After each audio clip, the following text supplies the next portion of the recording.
तो hello friends, स्वागत है आपका मेरे YouTube channel cat cam expert में। तो आज की वीडियो में हम सीखेंगे कि किस तरह से हम क्रियो में चैम्फर कमांड का यूज़ करते हैं। तो यहाँ पे मैंने एक 3D प्रोडक्ट लिया हुआ है सॉलिड में। तो यहाँ पे आपने सबसे पहले चैम्फर कमांड में चले जाना है और यहाँ पे आपने एच चैम्फर को सिलेक्ट कर लेना है। कमांड को सिलेक्ट करने के बाद आपने यहाँ पे क्लिक कर लेना है और यहाँ पे आपको 4 ऑप्शंस मिलेंगी। जो सबसे पहली ऑप्शन है वो है डिस्टेंस वाली, उसे यहाँ पे आपने सिलेक्ट कर लेना है। सेकंड जो ऑप्शन है वो है डिस्टेंस 1 डिस्टेंस 2 की। थर्ड जो ऑप्शन है वो है एंगल और डिस्टेंस की।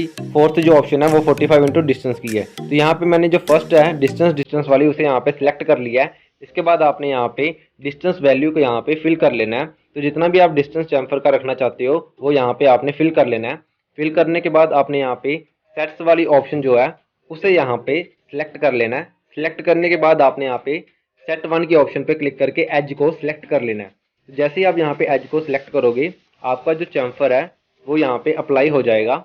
तो अगर आपने सेकंड एज को भी यहाँ पे चैम्फर देनी है तो यहाँ पे आपने न्यू सेट की ऑप्शन पे क्लिक कर लेना है और सेकंड एज को भी यहाँ पे सिलेक्ट कर लेना है। इसी तरह से आपने थर्ड सेट के लिए भी न्यू सेट पे क्लिक कर लेना है और यहाँ पे थर्ड जो एज है उसे यहाँ पे सिलेक्ट कर लेना है। सिलेक्ट करते ही आपका जो चैम्फर है वो तीनों एजेस पे अप्लाई हो जाएगा और बाय डिफॉल्ट यहाँ पे जो कॉर्नर बनेगा वो है हमारा इंटरसेक्ट कॉर्नर। तो इसके बाद आपने यहाँ पे टिक वाले बटन पे क्लिक कर लेना है और कमांड से बाहर आ जाना है। तो चलिए अब मैं आपको बाकी की चैम्फर टाइप्स भी बता देता हूँ। तो उसके लिए मैंने यहाँ पे एडिट के ऑप्शन पे क्लिक कर लिया है और यहाँ पे बैक चला गया हूँ। उसके बाद आपने यहाँ पे सेट्स की ऑप्शन में चले जाना है और यहाँ पे सेट 2 और सेट 3 को यहाँ से डिलीट कर देना है। तो डिलीट करने के लिए आपने यहाँ पे सेट को सिलेक्ट कर लेना और राइट क्लिक करके यहाँ पे आपको डिलीट की ऑप्शन मिलेगी, आपने वहाँ पे क्लिक कर लेना है। दोनों सेट्स को डिलीट करने के बाद आपने यहाँ पे ऊपर जो ऑप्शन दी गई है यहाँ पे क्लिक कर लेना है। क्लिक करने के बाद आपने यहाँ पे सेकंड ऑप्शन जो है डिस्टेंस 1 डिस्टेंस 2 की उसे यहाँ पे सिलेक्ट कर लेना है। यहाँ पे अब आप जो कॉर्नर पॉइंट है, जो एज कॉर्नर पॉइंट है, वहां से आप डिस्टेंस 1 कितना रखना चाहते हो, डिस्टेंस 2 कितना रखना चाहते हो, उसे यहाँ पे फिल कर लेना है। उतनी वैल्यूज फिल करने के बाद आपका जो डिस्टेंस 1 डिस्टेंस 2 चैम्फर है वो यहाँ पे अप्लाई हो जाएगा। तो चलिए अब हम नेक्स्ट ऑप्शन की तरफ चलते हैं जो कि एंगल डिस्टेंस। तो यहाँ पे वो सिलेक्ट करने के बाद आपने यहाँ पे एंगल फिल कर लेना है और जितना डिस्टेंस आप रखना चाहते हो उसे यहाँ पे फिल कर लेना है। तो यहाँ पे आप अपने एंगल के हिसाब से डिस्टेंस फिल कर सकते हो और यहाँ पे जो आपको राइट साइड पे ऑप्शन दी गई है एरो की, उससे यहाँ फ्लिप करके आप इसकी डायरेक्शन भी चेंज कर सकते हो। तो यहाँ पे जो नेक्स्ट ऑप्शन है वो है हमारी 45 इंटू डिस्टेंस की। यहाँ पे जो 45 है वो है हमारा एंगल। तो यहाँ पे आपने जस्ट यहाँ पे डिस्टेंस फिल करना होता है। डिस्टेंस फिल करते ही आपका जो चैम्फर है वो यहाँ पे अप्लाई हो जाएगा। तो 45 के केस में आपका जो चैम्फर यहाँ पे अप्लाई होगा वो सेम डिस्टेंस पे होगा। तो ये थी कुछ टाइप्स चैम्फर की। तो चलिए अब हम नेक्स्ट ऑप्शन की तरफ चलते हैं। तो यहाँ पे मैं एडिट के ऑप्शन पे क्लिक कर लेता हूँ। एडिट के ऑप्शन में जाने के बाद अब मैं यहाँ पे डिस्टेंस वाली ऑप्शन को यहाँ पे सिलेक्ट कर लूंगा जो कि पहले नंबर पे है। सिलेक्ट करने के बाद आपने यहाँ पे डिस्टेंस वैल्यू को यहाँ पे फिल कर लेना है। डिस्टेंस वैल्यू फिल करने के बाद आपने यहाँ पे बाकी की दोनों एजेस को भी यहाँ पे सिलेक्ट कर लेना है और यहाँ पे भी चैम्फर अप्लाई कर लेना है।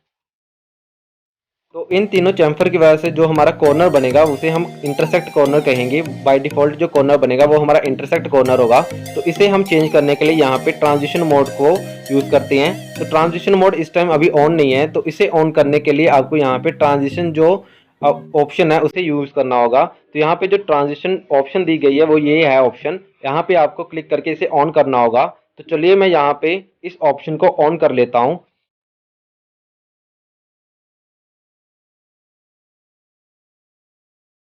तो जैसे ही मैं यहाँ पे ट्रांजिशन मोड को ऑन करूंगा, आपने यहाँ पे जो कॉर्नर पॉइंट है जिसे आप यहाँ पे चेंज करना चाहते हो उसे यहाँ पे सिलेक्ट कर लेना है। तो यहाँ पे मैं ये जो कॉर्नर है इसे यहाँ पे चेंज करना चाहता हूँ क्योंकि ये बाय डिफॉल्ट यहाँ पे जो कॉर्नर बना है वो है इंटरसेक्ट कॉर्नर और इसे कॉर्नर को मैं यहाँ पे चेंज करना चाहता हूँ। तो यहाँ पे मैं इसे सिलेक्ट कर लूंगा। सिलेक्ट करते ही हमारा जो यहाँ पे ऑप्शन है, बाकी की ऑप्शन है वो यहाँ पे ऑन हो जाएंगी। तो ये देखिए हमारी जो बाकी की ऑप्शन है यहाँ पे ऑन हो चुकी हैं। यहाँ पे आपको दो और ऑप्शंस मिलेंगी, एक पिच की और एक आपको कॉर्नर प्लेन की। यहाँ पे जैसे मैंने पिच पे क्लिक किया है हमारा जो कॉर्नर है वो यहाँ पे चेंज हो चुका है। तो इस तरह से आप यहाँ पे ट्रांजिशन को अप्लाई कर सकते हो अपने रिक्वायरमेंट के हिसाब से। तो यहाँ पे आप इंटरसेक्ट, पिच या कॉर्नर प्लेन में से कोई भी ट्रांजिशन चूज कर सकते हो। तो यहाँ पे मैंने पिच जो ट्रांजिशन है उसे यहाँ पे सिलेक्ट कर लिया अपने रिक्वायरमेंट के हिसाब से। ट्रांजिशन को सिलेक्ट करने के बाद आपने यहाँ पे टिक वाले बटन पे क्लिक कर लेना है, कमांड से बाहर आ जाना है। तो चलिए अब हम नेक्स्ट ऑप्शन की तरफ चलते हैं। तो मान लीजिए इन केस आपके किसी चैम्फर का डिस्टेंस आपको चेंज करना है। तो उसके लिए यहाँ पे आपने एडिट के ऑप्शन में चले जाना है। एडिट के ऑप्शन में जाने के बाद आपने यहाँ पे जिस भी चैम्फर को चेंज करना है उस एज को यहाँ पे सिलेक्ट कर लेना है। सिलेक्ट करते ही आपकी जो सेट वाली ऑप्शन है वो यहाँ पे आपको हाईलाइट कर देगी कि कौन से सेट में आपने वो चैम्फर को सेव किया है। इसके बाद आपने उस चैम्फर का जो डिस्टेंस है उसे यहाँ पे चेंज कर लेना है। उसके जो पैरामीटर्स है वो आपने यहाँ पे चेंज कर लेने हैं। तो यहाँ पे जो ब्लू एरो है वहाँ पे जो डिमेंशन लिखी हुई है मैं यहाँ पे डबल क्लिक कर लूँगा और यहाँ पे इसकी वैल्यू चेंज कर लूँगा। यहाँ पे आपको डायलॉग बॉक्स के नीचे भी यहाँ पे डिस्टेंस की ऑप्शन दी गई है, तो यहाँ पे भी आप क्लिक करके इसकी जो वैल्यू है यहाँ पे भी चेंज कर सकते हो। वैल्यू चेंज करने के बाद आपने यहाँ पे टिक वाले बटन पे क्लिक कर लेना है, कमांड से बाहर आ जाना है। तो ये थी हमारी एज चैम्फर कमांड। तो चलिए अब हम नेक्स्ट कमांड की तरफ चलते हैं जो कि है कॉर्नर चैम्फर। तो कॉर्नर चैम्फर के लिए सबसे पहले मैं इसे बैक कर लेता हूँ। इसके बाद आपने यहाँ पे चैम्फर कमांड में चले जाना है और यहाँ पे आपने कॉर्नर चैम्फर कमांड को सिलेक्ट कर लेना है। सिलेक्ट करने के बाद आपने यहाँ पे प्लेसमेंट में चले जाना है और यहाँ पे सिलेक्ट वन आइटम पे क्लिक कर लेना है और यहाँ पे जो कॉर्नर है उसे यहाँ पे सिलेक्ट कर लेना है। कॉर्नर पॉइंट को सिलेक्ट करने के बाद आपको तीनों एजेस पे 3 पॉइंट्स दिखेंगे। इन्हों 3 पॉइंट्स का नाम है D1, D2, D3, यानी कि डिस्टेंस 1, डिस्टेंस 2 और डिस्टेंस 3। ये जो डिस्टेंस है वो कॉर्नर पॉइंट से डिस्टेंस है। इन तीनों पॉइंट्स का डिस्टेंस आप यहाँ पे ऊपर भी चेंज कर सकते हो, जो यहाँ पे वैल्यूज दी गई हैं यहाँ पे आप चेंज कर सकते हो। नहीं तो आपको यहाँ पे ब्लू कलर की जो एरोस दिख रहे हैं वहाँ पे आपने डबल क्लिक कर लेना और इसके डिस्टेंस यहाँ पे चेंज कर लेने हैं। तो अपने रिक्वायरमेंट के हिसाब से आपने यहाँ पे D1, D2, D3 की वैल्यूज फिल कर लेनी है।